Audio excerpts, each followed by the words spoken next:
Hey guys, xBundok here. Today I have a really quick tutorial on layer mapping for you. I was telling somebody about this method and they hadn't heard about it, which I thought it was pretty commonplace. So I'm just going to go over it with you guys really quick.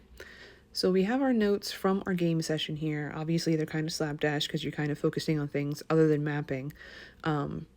So I always suggest if you're doing a multi-session campaign to sit down and do this in between, because your DM probably isn't going to like you working on this during session.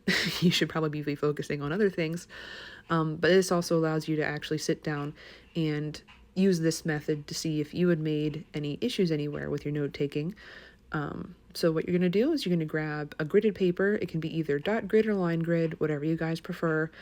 I just suggest not using simply lined paper because it's a little bit harder to, discern cubic feet and things like that, but it's entirely up to you.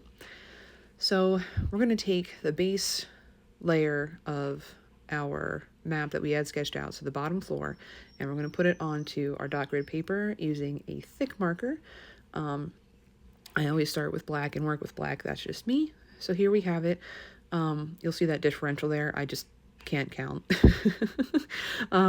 So now we have our second floor that we're going to want to put on there. Now we can, see how it's oriented and where it would line up with our first floor just from our notes from in-game, but we're not going to put it onto that bottom piece. We're going to drop one piece of tracing paper down and put down our second floor. Now, I'm just going to use black ink through the whole thing. That's just me. It's what I prefer. And I'll number the floors on the paper themselves. Some people like to use different colors, so if you go in rainbow order, you can quickly reference which floor you're on by what color it is, and that's entirely up to you guys.